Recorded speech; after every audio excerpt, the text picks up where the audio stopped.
In this video, you will discover how activities are organized within beecrowd Academic. We will explore the fundamental blocks of the platform and understand the hierarchy that connects disciplines, students, exercise lists, competitions, and problems. You will see how to use these resources to create complete and engaging learning experiences for your students, from creating disciplines to monitoring performance in programming challenges. The organization of activities follows a clear and logical structure. Disciplines. Discipline is the highest level of the hierarchy.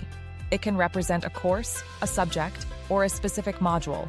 Within each discipline, you can create exercise lists and competitions, as well as define which students will have access to the content. Students. These are the participants who will have access to the discipline's activities. You can manage students and track their progress directly through the platform or via your LMS system for users of the beecrowd corporate plan. Homeworks. They are sets of tasks with start and end dates. Each homework can contain from 1 to 30 problems, which can be chosen from beecrowd's public repository or created by you. They are ideal for monitoring students' development over time. Contests.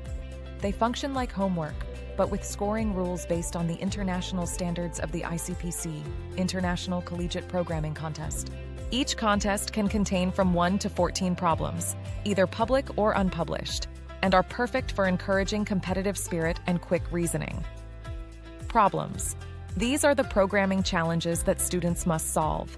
They can come from beecrowd's public repository or be custom-made to meet your discipline's objectives. The smallest unit of activity on the beecrowd platform is the problem, also called a coding challenge. It is an exercise that students must solve by implementing a code in one of the many programming languages supported by the platform. Each problem consists of header, contains the identifier, title, author, nationality, and other general information. Statement, the description of the challenge to be solved.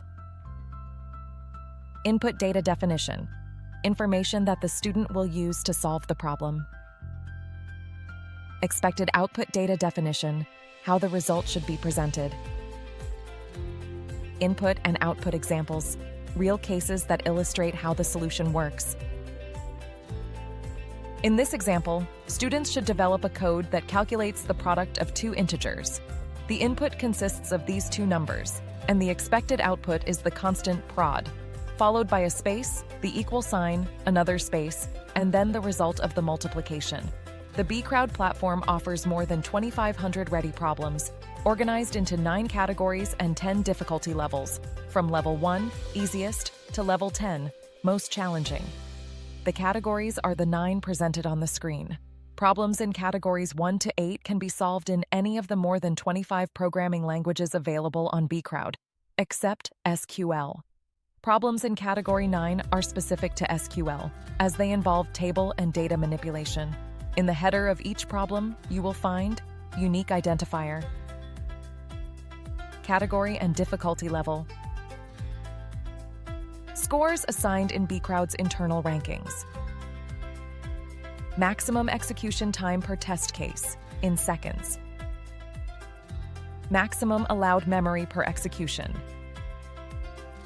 In addition to the problems available in the public repository, you can create custom problems according to your pedagogical needs.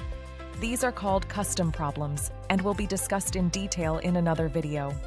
Custom problems are the exclusive property of the professors who created them.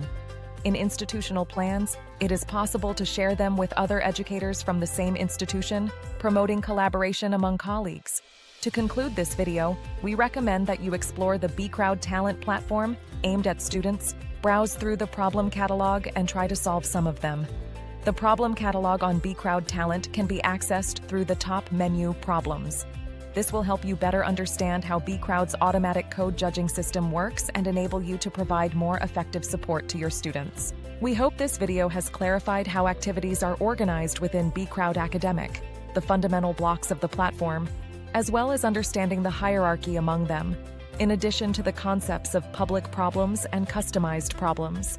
Don't forget to watch the other tutorials, which explain each platform feature in a practical and straightforward way. See you next time.